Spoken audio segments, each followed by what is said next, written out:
오늘 저와 여러분이 함께 보실 말씀은 창세기 6장 1절에서 22절, 여절로 6장 9절을 같이 읽고 시작하겠습니다.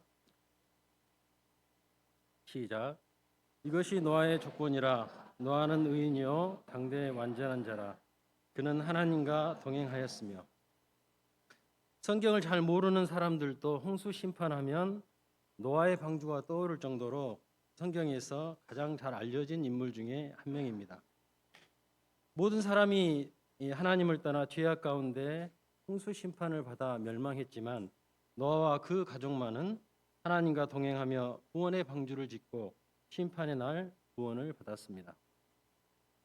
노아가 살던 시대와 아주 흡사한 시대를 살아가는 우리에게 하나님께서 이 노아를 통해서 무엇을 배우기를 원하실까요?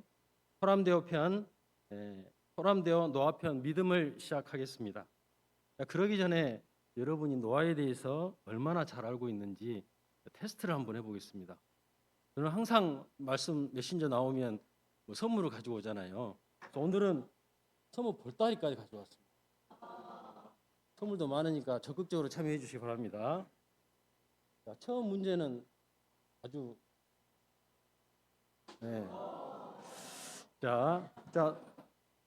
노아는 몇 살까지 살았을까요? 900살? 600살? 땡. 자, 노아가 몇 살까지 살았을까요? 네?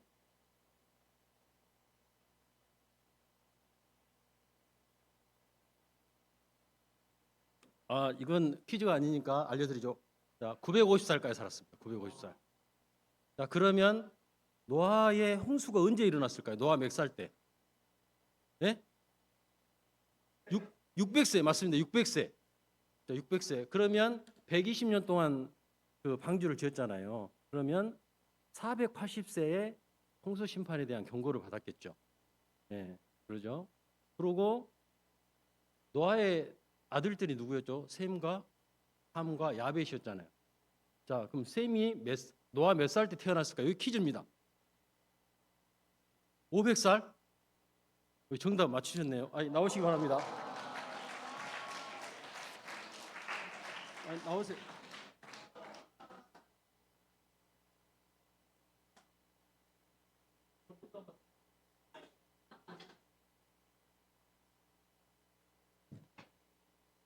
예, 노아가 500세 때 그 셈을 처음으로 낳습니다. 그러면 480세에 홍수 심판에 대한 경고를 받았으니까 홍수 심판 경고 받았을 때는 두 명이 살았죠. 노아와 아내만 있었습니다. 얼마나 막막했겠어요. 그 큰 노아의 방주를 지으려 할 때. 20년 후에 셈과 함과 야벳 개구쟁이 삼형제를 낳게 됩니다. 우리 교회에도 개구쟁이 삼형제 키우는 목자님들이 있거든요. 여호수아 목자님, 또 그 정욱 목자님, 그 다음에 노병민 목자님. 네? 순모 목자님도 있는가요? 죄송합니다. 네. 이렇게 얘들 아들 3명 나면 울었다는 분도 있긴 하던데, 아무튼 개구장이들이잖아요. 이 개구장이들을 키우면서 방주 짓는 삶을 살았고, 나중에는 이 아들들이 구원의 방주를 짓는 동역자들이 되었습니다. 그러니까 하나님은 다 계획이 있으셨어요. 2명에서 8명으로 400% 증가한 거네요. 예, 연달아서 퀴즈를 내도록 하겠습니다. 코람데오라는 의미를 잘 아시죠? 코람데오는 라틴어 2개가 합쳐져 가지고 코람과 데우스. 그래서 코람데오, 하나님 앞에서 라는 것이고, 그래서 이번 가을 수양의 주제가 됐는데, 자, 그럼 코람데오의 반대말이 뭘까요?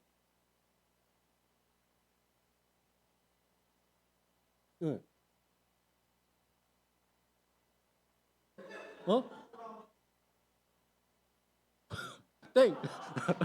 자, 채훈이. 아니, 라틴어로 해야 돼. 코람데오. 이것을 정답. 코람 후미니부스. 맞았네. 나오세요. 하나님 앞에 살아고. 예. 어떻게 그 코람 후미니부스 어려운 걸 알았지? 나도 네이버 찾아서 알았는데. 예. 아, 그래요? 그것도 실력이니까. 자, 파트 1, 코람 호미니부스의 시작. 야, 근데 좀 어렵잖아요, 말이. 말이 어려워요. 그리고 하나님 앞에서 이게 코람 호미니부스라는 의미가 사람 앞에서, 인간들 앞에서라는 뜻이잖아요. 근데 인간들 앞에서만 살아도 실은 세상이 이렇게 악하지는 않을 것 같아요. 그래서 제가 좀 쉬운 말로 준비를 해봤는데, 자, 다음 슬라이드. 안 코람데오 시대. 이게 훨씬 우리한테 다가오는 것 같아요. 안 요셉, 요셉이 아니다. 그랬던 것처럼 충분히 이해가 되시고 이해해 주시기 바랍니다. 파트 1 안 코람데오 신앙의 시작. 창세기 1장 1절 태초에 하나님이 천지를 창조하시니라 라는 말씀을 시작으로 하나님의 창조 역사가 시작되었습니다. 1장 31절에 보면 여섯째 날까지 인간을 포함한 모든 만물을 창조하시고 하나님이 지으신 그 모든 것을 보시니 보시기에 심히 좋았더라. It was very good 이라고 말씀하셨습니다. 그런데 6장 6절 7절을 보십시오. 땅 위에 사람 지으셨음을 한탄하사 마음에 근심하시고 이르시되 내가 창조한 사람을 내가 지면에서 쓸어버리되 사람으로부터 가축과 기는 것과 공중의 새까지 그리하리니 이는 내가 그것들을 지었음을 한탄함이니라. 왜? 또 어떻게 하다가 이렇게까지 되어버렸을까요? 바로 죄 때문입니다. 창세기 3장을 보면 죄가 들어오게 된 과정과 그 변화를 상세하게 기록하고 있습니다. 하나님이 창조한 인간은 하나님과 함께하며 하나님 앞에서 행복한 에덴 생활을 하였습니다. 그러나 죄가 들어오자 동산의 근시는 여호와 하나님의 소리를 듣고 아담과 하와가 한 행동이 무엇일까요?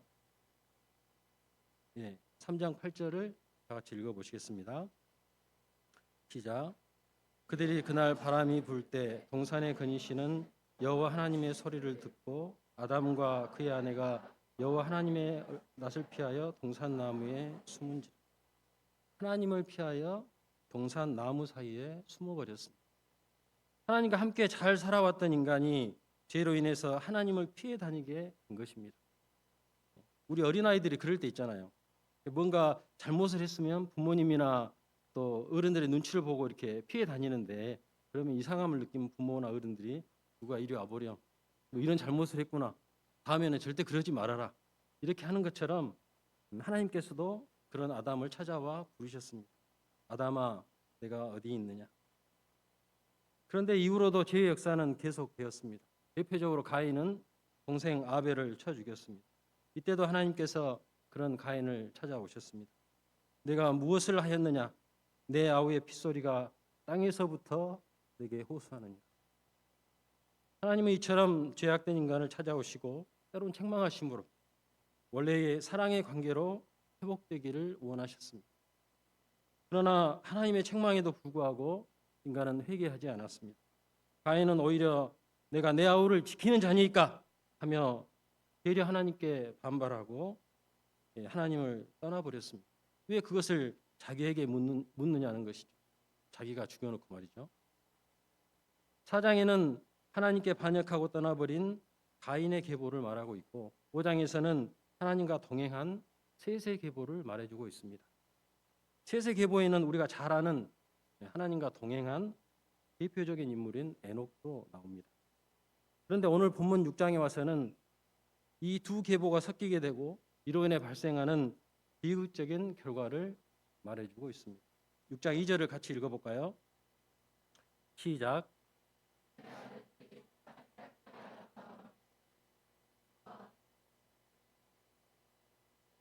하나님의 아들들이 사람의 딸들을 보고 자기들이 좋아하는 모든 여자를 아내로 삼으면서 섞이게 되었고 예정된 비극이 시작되었습니다. 이것이 무슨 문제가 되냐고 생각할 수 있지만 절대 그렇지 않습니다. 세상에서 가장 뛰어난 지혜를 가진 사람이 누구였죠? 솔로몬이죠. 주일 말씀으로 다루고 있는 잠언을 기록했을 뿐만 아니라 전도서와 아가서도 기록했습니다. 당시 여러 나라의 왕들이 솔로몬의 지혜를 듣기 위해서 엄청난 금은보화를 싸가지고 대기표를 뽑고 순서를 기다릴 정도였습니다. 뿐만 아니라 하나님을 위해 아름다운 성전을 짓고 하나님께 감사의 일천 번제를 드렸습니다. 그런 솔로몬의 몰락이 어디서부터 시작되었을까요? 열왕기상 11장 1절에서 4절 그리고 9절 10절을 보십시오. 나라와 나라 간 정략 결혼을 핑계로 자기 마음에 드는 이방 여자 1000명을 아내로 맞아들인 후부터였습니다. 하나님을 알지 못하는 이방 여자들의 영향을 받아서 신앙이 변질되게 되었습니다. 9절 10절에 보면 하나님께서 나타나셔서 경고하셨음에도 불구하고 가인처럼 하나님의 말씀을 듣지 않고 하나님을 떠나 우상을 섬기는 죄악을 범하였습니다. 3절 상반절을 보면 나의 영이 영원히 사람과 함께하지 아니하리니 이는 그들이 육신이 됨이라. 하나님은 영원히 사람과 함께하지 않겠다고 하십니다. 함께하지 않는다는 것은 다투지 않는다, 싸우지 않는다는 말입니다. 그동안 하나님께서는 사람과 함께하시면서 사람이 잘못된 길로 가고자 하면 책망하시고 옳은 길로 인도하시고 또 위로해 주셨습니다. 죄를 지은 아담과 하와에게는 자신들이 무화과 나뭇잎으로 허접하게 지은 옷 대신에 가죽옷을 지어주셨습니다. 가인에게는 동생을 죽인 후에 죽음에 대한 두려움에 빠진 가인에게는 표를 주셔서 타인으로부터 죽임 당함을 명쾌해 주셨습니다. 그랬던 하나님께서 더 이상 그들과 함께하며 다투지 않고자 결정하신 것입니다. 왜 그랬을까요? 아무리 말을 해도 또 그들을 호의를 베풀어도 듣지 않으니까 그들을 내버려 두신 것입니다. 그러자 그들은 육신이 되어버렸습니다. 육신은 원어로 바사르입니다. 단순히 몸을 가리키는 것이 아니라 죄로 말미암아 심히 타락한 인간을 가리킵니다. 육신이 되었다는 말을 공동 번역 성경에서는 그들이 동물에 불과했다라고 번역하고 있습니다. 사람이 창조되었을 때 동물과는 달리 하나님의 형상을 따라 지음받았기 때문에 보기에 심히 좋은 존재였지만 이 형상을 잃어버리게 되었을 때 육신이 되어 마치 동물처럼 본성대로 살아가게 된 것입니다. 동물의 세계를 한마디로 표현하면 뭐죠? 약육강식, 적자생존. 근데 아이러니하게도 인간들의 세상도 이미 약육강식, 적자생존의 세계가 되어버린 지 오래되었습니다. 5절을 보겠습니다. 사람의 죄악이 세상에 가득하였고 그의 마음으로 생각하는 모든 계획이 항상 악하였습니다. 11절에서 13절을 보면 부패, 포악이라는 말이 반복되어 나옵니다. 하나님을 떠나 육신이 되어버린 그 시대의 실상을 잘 표현해주고 있는 단어입니다. 과일이 일부가 썩으면 우리가 도려내고 먹을 수 있잖아요. 근데 과일이 전부 부패해서 썩은 냄새가 난다면 버려야 돼요. 3절 하반절을 보겠습니다. 그러나 그들의 날은 120년이 되리라 하시니라. 하나님은 이들과 함께 하실 수 없었습니다. 그들의 날을 120년으로 제한하셨습니다. 홍수 이전 900년 정도로 길었던 사람의 수명을 120년으로 확 줄였다는 심판의 의미가 있습니다. 반면 120년 후에 홍수 심판을 결정하심으로 120년간 회개할 기회를 주신 것입니다. 여러분이 만약 하나님이라면 이런 상황이 되면 어떻게 하실 것 같습니까? 저 같으면 당장에 눈앞에서 사라져 버리겠을 것입니다. 꼴 보기도 싫고 한순간도 생각하기 싫은 것이 사실입니다. 그런데 하나님께서는 120년이라는 기간 동안 그들을 인내하시며 그들이 돌이켜서 하나님 앞으로 돌아오기를 바라신 것입니다. 베드로후서 3장 9절을 보겠습니다. 같이 한번 읽어볼까요? 시작.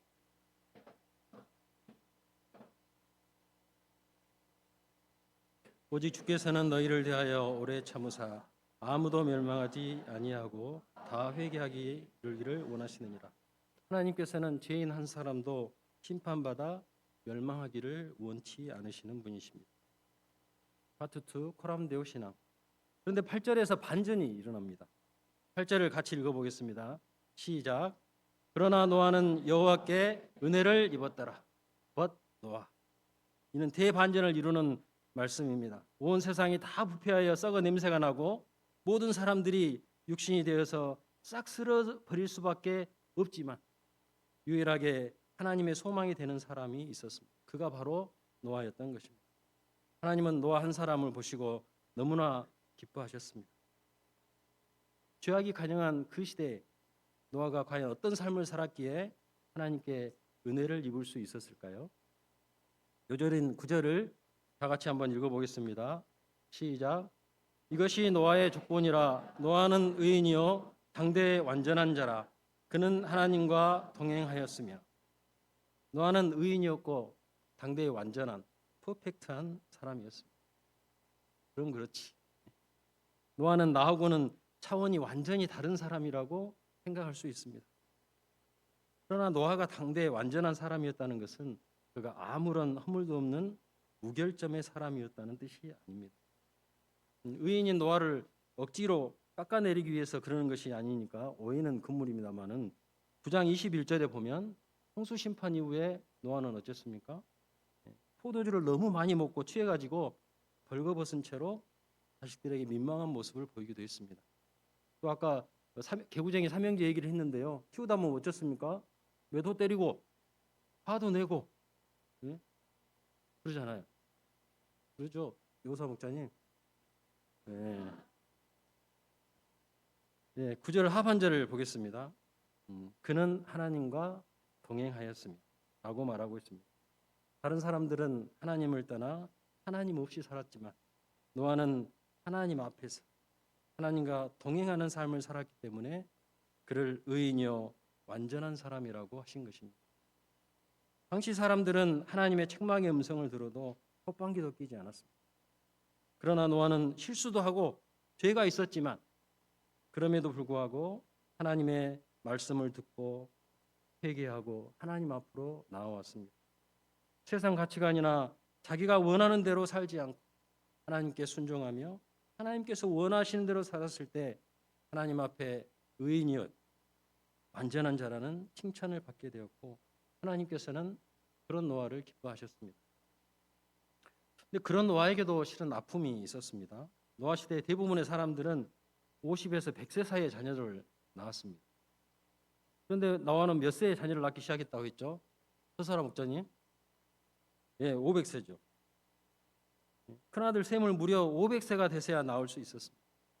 자녀들을 하나님의 축복으로 생각하고 귀하게 여겼던 당시에 다른 사람들은 제때의 자식들을 쑥쑥 낳는데 자신은 500세가 되어서까지 자식이 없을 때 하나님께 원망의 마음이 생길 수도 있고 그로 인한 아픔이 있었습니다.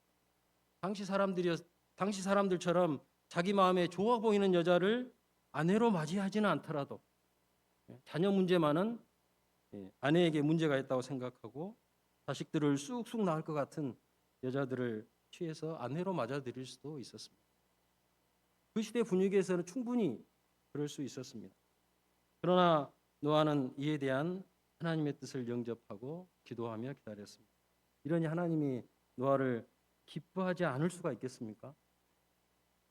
노아 자신뿐만 아니라 3명의 아들에게도 사람의 딸들이 아닌 하나님의 딸과 혼인하여 믿음 중심을 지키고 하나님과 동행하는 삶을 살도록 가르쳤습니다.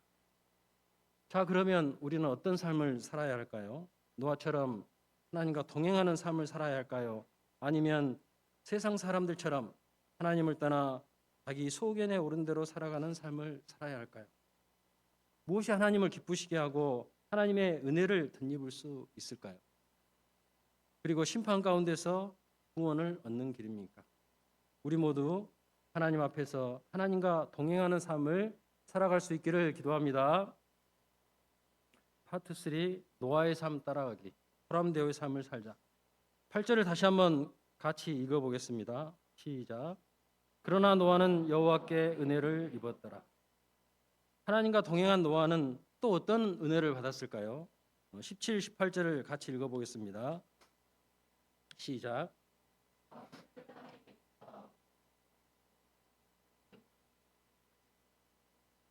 땅에 있는 것들이 다 죽으리라. 그러나 노아는 내가 내 언약을 세우리니 너는 내 아들들과 내 아내와 내 며느리들과 함께 그 방주로 들어가고. 하나님은 홍수로 제약된 세상을 다 쓸어버리시겠다는 심판의 계획을 노아에게 알려주셨습니다. 그리고 노아와 그 가족은 방주로 인도하여 구원하시겠다는 언약을 맺으셨습니다. 심판의 계획과 그 가운데서도 구원을 약속하신 것이 얼마나 큰 하나님의 은혜입니까? 하나님께서 이 홍수 심판에 대해서 노아만 조용히 불러다가 너한테만 말해줄게. 120년 후에 홍수 심판이 있으니까 몰래 작은 방주를 만들어. 이렇게 하시지 않았습니다. 베드로후서 2장 5절을 보십시오. 의를 전파하는 노아라는 것을 볼 때 노아는 다른 사람들에게도 하나님으로부터 받은 홍수 심판의 메시지를 뜨거운 열정을 가지고 전했을 것입니다. 그런데 당시 사람들은 이런 하나님의 경고의 음성을 귓등으로도 듣지 않았습니다. 창세기 19장 14절에 보면 롯이 살고 있던 소돔과 고모라에 대한 심판이 있음을 하나님께서 경고하셨지만 롯의 사이들은 이 하나님의 말씀을 농담, 조크 정도로 여겨서 결국 멸망당하게 되었습니다. 노아 시대 사람들도 이 홍수 심판에 대한 하나님의 엄중한 경고가 있었지만 이를 농담으로 허투루 듣고 무시해 버렸습니다. 그런데 노아는 달랐습니다. 히브리서 11장 7절을 보십시오. 믿음으로 노아는 아직 보이지 않는 일에 경고하심을 받아 경외함으로 방주를 준비하여 그 집을 구원하였으니 이로 말미암아 세상을 정죄하고 믿음을 따르는 의의 상속자가 되었느니라 라고 기록되어 있습니다. 노아에게 보이지 않는 일은 홍수 심판이었습니다. 최근에 스페인 발렌시아의 최악의 홍수 피해로 217명의 사망자가 발생했습니다. 이때 홍수 심판에 대한 경고를 했다면 그럴 수도 있겠다 하겠지만 노아 당시에는 한 번도 비가 많이 온 적이 없었고 홍수의 개념도 없었습니다. 더구나 하루 이틀도 아니고 120년 후에 일어날 일인데도 불구하고 하나님이 하실 일이기에 실제 일어날 것이라고 믿고 확신했고 행동하는 것을 주저하지 않았습니다. 하나님의 말씀이기 때문에 그리고 하나님이 시작하셨기 때문에 하나님이 이루실 것을 믿었습니다. 13절에서 21절을 보겠습니다. 하나님께서 홍수 심판을 내리게 된 이유와 홍수 심판에서 구원할 방주를 어떻게 만들어야 할지를 구체적으로 말해주고 있습니다. 고페르나무 즉 잣나무를 가지고 만들어야 하고 그 안에는 칸들을 막고 역청을 안팎으로 칠해서 물이 새지 않도록 해야 했습니다. 방주인데 물이 새면 그 안에 있는 사람 다 죽는 거잖아요. 물이 새지 않도록 해야 됐고 그 길이는 300규빗 137m, 너비는 50규빗 22.8m, 높이는 30규빗 13.7m 되게 해야 합니다. 하나님의 명령대로 방주를 짓게 되면 최소 축구장 면적의 1.5배에 달하는 규모의 6층 높이였습니다. 그리고 창은 위에서부터 한 규빗에 내고 문은 옆으로 내고 3중 구조로 만들어야 했습니다. 그리고 비가 오기 시작하면 보존하기 위해서 방주에 함께 들어갈 것들까지 하나님께서 알려주셨습니다. 혈육 있는 모든 생물을 암수 한 쌍씩, 개미, 벌, 모기, 바퀴벌레, 뱀 이렇게뿐만 아니라 코끼리, 사자, 곰, 하마, 낙타 그리고 그들이 방주 안에 있는 동안 굶을 수는 없잖아요. 먹을 모든 양식을 저축해야 했습니다. 총 적재량이 얼마인 줄 아세요? 43,000톤. 43,000톤. 상훈 목자님 맞는가요? 그러면 은혜 목자님은 안 오셨네요. 선물 준비했는데. 네, 왔어요? 네. 그 서로 몇 마리나 키운가요?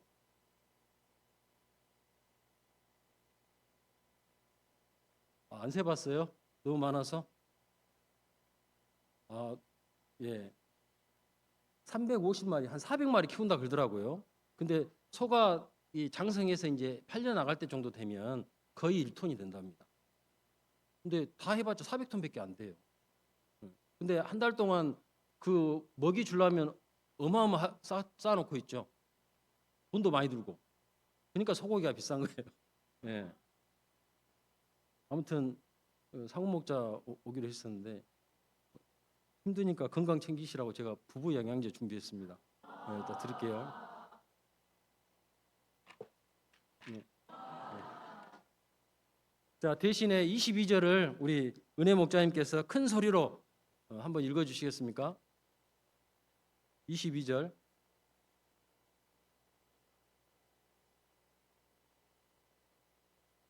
예, 노아는 하나님의 명령을 하나도 허투루 듣지 않고 말씀하신 대로 다 준행했습니다. 모든 사람이 죄악의 깊은 잠에 빠져 있을 때 심판의 날이 다가오고 있음을 믿고 이를 준비했습니다. 준비하되 자기 나름대로 하지 않았습니다. 잣나무가 구하기 힘들다고 비슷하게 생긴 소나무로 하지 않았습니다. 크기가 너무 크다고 10분의 1로 줄여서 작게 만들지도 않았습니다. 말씀 그대로 순종했습니다. 그는 어리석을 만큼 우직하게 말씀으로 준비했습니다. 준행했습니다. 그가 이렇게 할 수 있었던 것은 하나님의 말씀을 믿고 하나님을 경외했기 때문입니다. 그가 120년 동안 방주를 예비하는 생활이란 쉽지 않았을 것입니다. 당시에 배라는 개념이 있었을지는 알 수 없지만 노아가 그 일에 종사하지 않았다면 모든 것을 새로 배워야 했습니다. 한디도 선교사님 계시죠? 안 계세요? 예, 한디도 선교사님 왜 한국에 와 계신지 아신가요? 예, IT를 새로 배워서 일본에 취직을 해가지고 그곳 일본 선교 역사를 섬기기 위해서입니다. 노아도 마찬가지였을 것입니다. 가족을 떠나 건축에 대한 기본 지식을 배워야 했을 것입니다.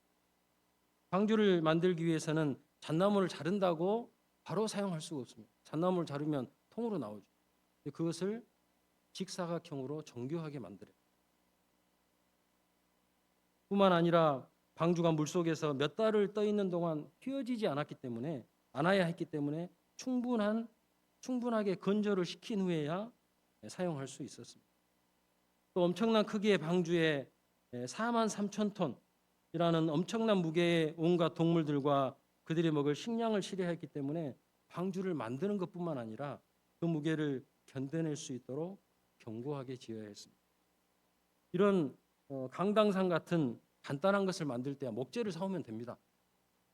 근데 엄청난 크기의 잣나무 방주를 지으려면 땅을 사서 잣나무를 심거나 잣나무가 심겨진 땅을 거액을 주고 사야 합니다. 이처럼 조금만 방주 짓는 일을 생각해 보면 얼마나 많은 물질과 시간, 정열을 투자했고 육신적으로 고된 일이었는가를 짐작해 볼 수 있습니다. 그러나 외적인 것보다도 내적으로 파고드는 소외감과 고독, 사단이 심는 회의와 두려움이 더 힘들었을 것입니다. 방주 짓는 것이 힘들 때는 꼭 이렇게까지 크게 지어야 하는가? 365일 우리나라 가을 하늘처럼 파란 하늘이 계속되고 있는데 하나님이 말씀하신 홍수 심판이 진짜 있을까? 하는 생각이 스쳐가기도 했습니다. 사람들은 현실을 모르는 어리석은 사람, 또 노망한 영감이라고 놀려댔을 것입니다. 그리고 아무리 심판에 대한 경고의 나팔을 불어도 사람들이 들은 척도 하지 않을 때 절망적인 생각이 들었을 것입니다. 그러나 노아는 장차 임할 하나님의 심판과 그 가운데 구원의 길을 허락하신 하나님의 약속을 믿음으로 이 모든 외적 내적 어려움을 이겨낼 수 있었습니다. 노아는 어떤 마음으로 방주를 만들었을까요? 온갖 인상을 쓰며 힘드니까 억지로 이 사명을 감당했을까요? 물론 1, 2년이라면 그렇게 할 수 있을지 모르지만 10년, 20년도 아니고 120년 동안 이렇게 한다는 것은 마음의 믿음과 확신, 기쁨과 소망이 없이는 불가능한 것입니다. 노아는 방주를 짓기 전에 하나님과 동행했습니다. He walked with God. 방주를 짓는 생활을 하면서도 변함없이 하나님과 동행했습니다. 변함없이 하나님을 사랑하고 하나님을 신뢰하고 믿고 의지했습니다.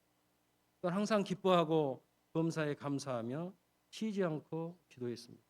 그에게는 하나님의 위로와 사랑이 있었습니다. 마태복음 24장 38절을 보면 홍수 전에 노아가 방주에 들어가던 날까지 사람들이 먹고 마시고 장가들고 시집가고 있습니다. 홍수 전까지 세상 사람들의 삶은 한편으로는 부패와 포악이 난무했고 또 한편으로는 먹고 마시고 장가들고 시집가면서 화려한 생활을 추구하였습니다. 그러나 노아는 이러한 화려함 대신에 땀내나는 작업복을 입어야 했습니다. 흑백 요리사에 출연한 셰프들이 운영하는 식당을 찾아다니며 식도락을 즐기는 대신에 새참을 먹어가며 방주 짓는 일을 해야 했습니다. 저는 이런 찬양을 흥얼거리기를 좋아했을 것 같아요. 그래서 한번 같이 불러보겠습니다.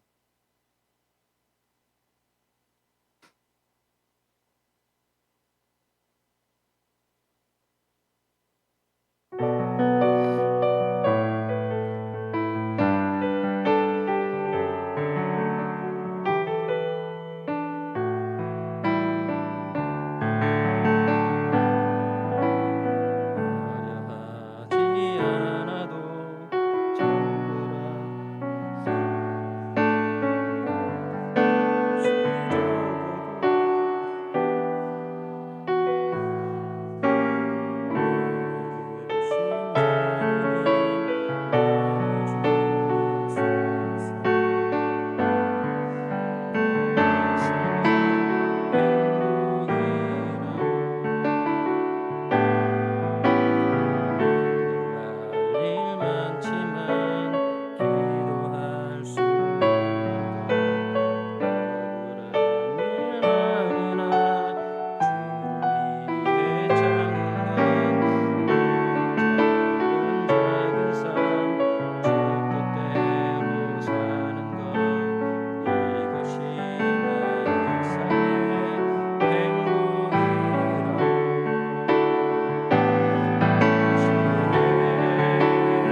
사람대오의 삶은 행복입니다. 노아의 홍수 심판은 현재 우리가 사는 이 시대에 던지는 경고의 메시지입니다. 마태복음 24장 37절에서 39절을 같이 한번 읽어보겠습니다. 시작. 노아의 때와 같이 인자의 임함도 그러하리라.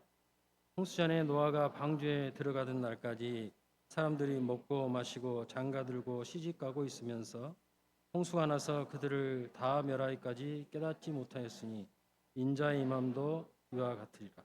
그리고 42절도 한번 읽어보겠습니다. 시작. 그러므로 깨어 있으라. 어느 날에 너희 주가 임하는지 너희가 알지 못함이니. 우리는 현재 노아가 살던 시대와 너무나 흡사한 시대를 살아가고 있습니다.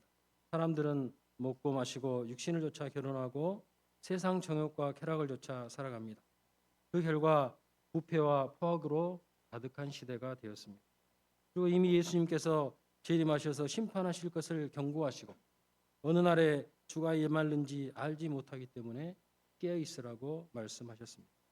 우리는 이 시대를 어떻게 살아야 할까요? 또 어떻게 깨어 있을 수 있을까요? 사람들이 먹고 마시고 장가들고 시집가니까 우리는 안 먹고 안 마시고 장가가지 않고 시집도 안 가야 할까요? 신부자님 오늘 점심부터는 금식 하실 것 같아요. 예, 죄가 들어오면서 하나님의 얼굴을 피해 하나님을 떠나 자기 마음대로 세상 정욕과 쾌락을 쫓아 살았던 데서 돌이켜 하나님 앞에 살아야 합니다. 그리고 하나님과 동행해야 합니다. 그것을 프람데오 신앙이라고 합니다. 그러나 노아는 여호와께 은혜를 입었더라. 이것이 노아의 조건이라. 노아는 의인요 당대의 완전한 자. 그는 하나님과 동행하였습니다. 부패와 난폭이 가득한 시대에 노아가 대반전을 이루며 하나님께 은혜를 받았던 것처럼 우리도 하나님과 동행할 때 하나님의 은혜를 받게 되고 대반전의 주인공들이 될 수 있습니다. 여러분들은 누구랑 동행하시나요? 마음이 맞는 친한 사람이겠죠. 대학 청년부 중간고사 시간에 3층 도서관이 꽉 찼습니다. 시험 기간이면 좀 예민해질 수도 있는데 함께 하고 싶을 정도로 서로 마음이 맞고 친한 사이라는 것이죠.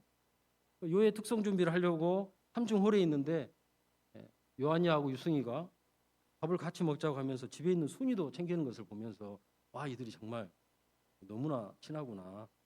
그래서 같이 계속해서 동행했으면 하는 의미로 제가 힘내라고. 자, 순아, 홍삼.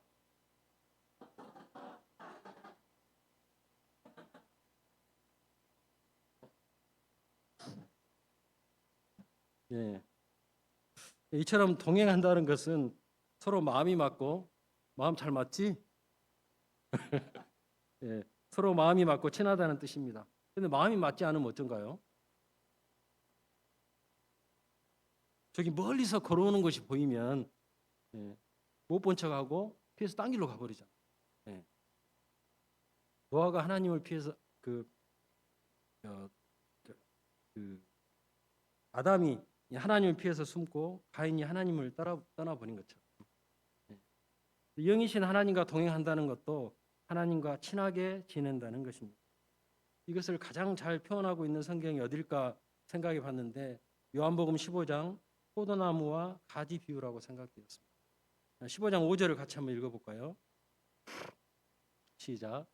나는 포도나무요 너희는 가지라. 그가 내 안에 내가 그 안에 거하면 사람이 열매를 많이 맺나니 나를 떠나서는 너희가 아무것도 할 수 없습니다. 가지가 나무를 떠나서는 정말 아무것도 할 수가 없습니다. 맛있는 열매를 맺지 못할 뿐만 아니라 결국은 말라 비틀어져 버립니다. 가인과 노아 시대 사람들이 하나님을 떠났을 때 자유로울 것 같았지만 결국은 육신이 되고 멸망할 수밖에 없었습니다. 우리가 하나님과 동행하는 것은 하나님 안에 거하는 것으로 하나님과 연합된 삶을 사는 것입니다. 우리가 가지로서 해야 할 것은 어떤 상황, 어떤 시련, 어떤 유혹이 닥쳐온다 할지라도 결코 나무에서 떨어지지 않고 굳게 붙어 있는 것입니다. 7절을 같이 읽어보겠습니다. 시작. 너희가 내 안에 거하고 내 말이 너희 안에 거하면 무엇이든지 원하는 대로 구하라. 그리하면 이루리라. 하나님과 연합된 삶이라고 하는 것은 하나님의 말씀이 내 안에 거하고 하나님께 기도하는 삶이라고 할 수 있습니다. 어떤 사람들은 하나님과 동행하는 삶, 또 하나님과 연합된 삶, 그게 무슨 재미가 있냐고 말합니다. 11절을 같이 한번 읽어보겠습니다. 시작. 내가 이것을 너희에게 이름은 내 기쁨이 너희 안에 있어 너희 기쁨을 충만하게 하려 함이라. 기쁨이 있게 하려 함이라 정도가 아니라 기쁨이 충만하게 해야 함이라고 했습니다. 하나님과 동행하고 하나님과 하나 되는 영적인 기쁨을 모르는 사람은 이것을 알 수가 없습니다. 사실 하나님과 동행하는 삶이 얼마나 귀하고 값진 것인지 모릅니다. 어제 5번의 소감을 통해서 주님 품으로 다시 돌아와서 동행할 때 얼마나 기쁜가 하는 것들을 우리가 들었습니다. 여러분들도 주님과 동행함으로 충만한 기쁨을 누리시기를 간절히 기도드립니다. 그런데 세상 모든 사람들이 하나님을 떠나 육신과 감정대로 살아갈 때 홀로 믿음으로 산다는 것은 참으로 어려운 일입니다. 믿음으로 의롭고 진실되게 살려고 하다가도 캠퍼스와 세상 분위기에 휩쓸려 타협해 버리게 될 수도 있습니다. 주위 사람들로부터 비난받지 않고 소외당하지 않기 위해 적극적으로 죄는 짓지 않더라도 분위기에 맞추어 동조하며 살아가게 됩니다. 여러분들 혹시 어렸을 때 연을 날려보신 적 있는가요? 연을 날리면 그 연이 줄에 달려 있으면 강한 바람이 불면 어떻습니까? 이렇게 왔다 갔다 하잖아요. 위태롭게. 그렇지만 그 바람을 타고 하늘 높이 올라갑니다. 근데 연이 줄에서 끊어지면 조금만 바람이 불어도 뭐 어디로 간지 모르게 날아가 버리죠. 아니면 땅바닥으로 패대기 쳐버립니다. 우리도 제약된 시대에서 하나님께 의인이요 완전한 자라는 칭찬을 받고 승리할 수 있는 것은 노아처럼 하나님께 딱 붙어 있어서 하나님과 동행하는 것입니다. 하나님 안에 거하기 위해 말씀을 가까이 하고 말씀대로 준행하는 삶을 살 수 있기를 기도합니다. 그리고 하나님께 감사와 기도를 드리는 삶을 통해 충만한 은혜와 기쁨을 누릴 수 있기를 기도합니다. 그럼 우리가 언제까지 주님과 동행하는 삶을 살아야 할까요? 네, 우리도 노아처럼 120년만 동행해 보는 것으로 오케이? 네, 네, 소감입니다. 올해 초부터 지금까지 9개월간 계속되고 있고 언제 끝날지 모르는 의정 갈등을 겪으면서 일주일에 두세 번 당직을 서고 있습니다. 스케줄이 꼬이면 토요일, 일요일, 월요일 3일 연속 당직을 서기도 합니다. 4명이었던 혈액종양내과 교수 중 1명이 지난 9월 초 수도권으로 이동하면서 3명이 되었고 또 1명이 내년에 외국 연수를 간다고 하니 참 답답할 뿐입니다. 국적으로 해결되지 않으면 내년에는 교수 2명이서 퐁당퐁당 당직을 서야 하는 상황이 되었습니다. 그러니까 28 청춘이라면 어떻게 해보겠는데 나이도 이제 50이 훌쩍 넘어가지고 몸도 좀 힘이 듭니다. 그러면 환자라도 줄었으면 괜찮을 텐데 서울로 가던 암 환자들이 못 가게 되면서 저 같은 경우는 의정 갈등 이전보다 환자가 2.5배나 늘었어요. 그러던 와중에 10월 7일 지금으로부터 한 달 이틀 전인가요? 한 달 이틀 전 갑자기 가을 제자 수양회 말씀 강사를 할 수 있겠냐는 톡이 왔습니다. 순간 고민이 되었습니다. 요즘 당직을 많이 서야 해서 힘들겠는데요. 나는 몇 글자의 톡만 보내면 조금은 덜 힘들게 수양회에 참석할 수 있었습니다. 그런데 이미 늦었습니다. 해도 됩니다. 라는 톡을 보내버렸습니다. 왜 이렇게 사서 고생을 하는 것일까요? 메신저 체질이어서 그럴까요? 전혀 그렇지 않습니다. 아까 툭조할 때도 너무 떨려가지고 1시간 전에 안정제를 먹고 왔거든요. 그래도 긴장을 많이 했습니다. 힘든데도 불구하고 거절하지 않고 말씀을 감당하고자 한 것은 말씀을 가지고 씨름하는 시간이 힘든 시간이지만 주님과 함께 주님 앞에서 살 수 있기 때문입니다. 본래 저는 죄와 허물로 인해서 하나님을 피해 다닐 뿐만 아니라 사람들도 피해 다녔습니다. 사람들과 눈이라도 마주치면 저의 시커먼 속마음이 들킬까 봐 걸을 때도 고개를 푹 숙이고 다니고 대화 중에도 사람의 얼굴을 똑바로 쳐다보지 못했습니다. 많은 사람들 앞에서 한마디 말을 꺼내려고 하면 온몸에 식은땀이 쭉 샤워를 해야 될 정도였습니다. 그러고도 한마디도 못 꺼냈어요. 그런데 구원의 방주 되신 예수님을 만나고는 모든 것이 달라졌습니다. 하나님을 떠나 죄 가운데 살다 죽을 수밖에 없던 자를 예수님께서는 찾아와 주셨습니다. 시영아, 내가 어디 있느냐? 부르시는 하나님의 음성을 듣고 하나님 앞에 나왔을 때 예수님의 십자가 사랑을 영접할 수 있었습니다. 나의 흉악한 죄를 위해 하나님의 아들 예수님께서 십자가에 못 박혀 죽으심으로 나의 죄가 깨끗하게 됨을 영접했을 때 세상에서는 한 번도 경험해보지 못한 참된 기쁨과 눈물이 흘러내렸습니다. 그럴 때 절대로 해결되지 않을 것 같았던 나를 얽어매고 있던 죄의 사슬들이 끊어지기 시작했습니다. 그때부터 하나님과 동행하는 걸음마가 시작되었습니다. 처음에는 서툴러하며 넘어질 때도 있었지만 하나님께서 일으켜 세워주셨습니다. 하나님만 바라보며 걸을 때 하나님의 인도하심과 위로를 체험할 수 있었습니다. 내과 전공의를 하며 사람들에게 인정받고 높아지려는 교만한 마음이 들었을 때는 환자가 갑자기 안 좋아지는 사건을 통해 다시 기도하며 하나님을 찾고 겸손하게 하셨습니다. 믿음의 결혼을 하고 부모님의 반대로 힘들어할 때는 하나님께서 일용할 양식 말씀을 통해 찾아와 주시고 위로해 주셨습니다.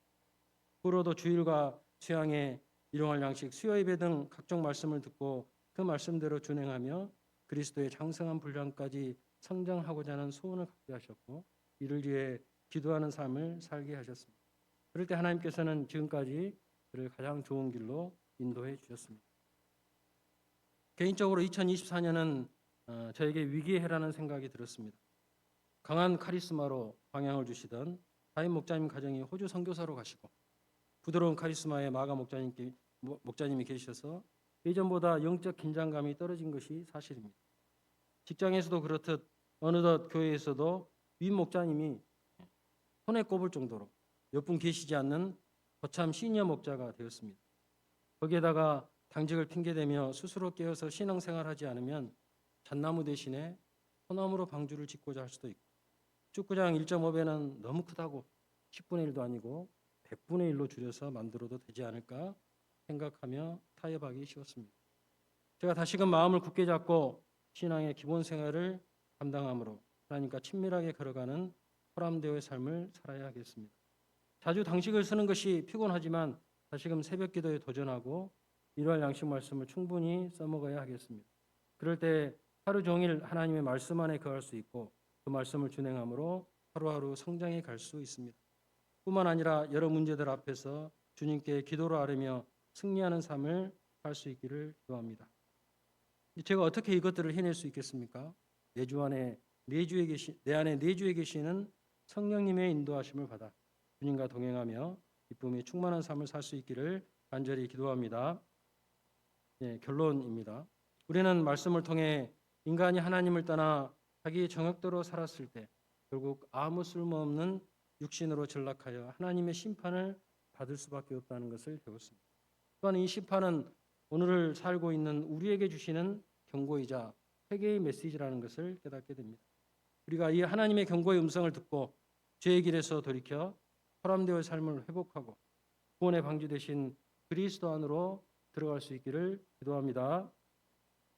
또한 죄악과 심판 가운데서 구원해 주신 주님의 은혜를 깊이 깨닫고 너와 같이 말씀을 믿고 말씀을 준행하며 주님과 동행하는 삶 살 수 있기를 기도합니다. 요절로 6장 9절 읽고 제가 기도하고 마치겠습니다. 시작. 이것이 노아의 족본이라. 노아는 의인이요 당대 완전한 자라.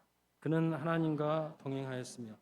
하나님 아버지 감사합니다. 부족한 죄인에게 포함되어 노아 믿음편을 섬기게 하셔서 감사합니다. 부족하고 허물지지만 이 시대 가운데 저희 한 사람 한 사람이 노아처럼 실수가 있고 죄가 있지만 이를 회개하고 돌이켜 하나님 앞에 또 하나님 앞으로 돌아오고 하나님과 동행하는 삶을 살아갈 수 있도록 도우시기를 간절히 기도합니다.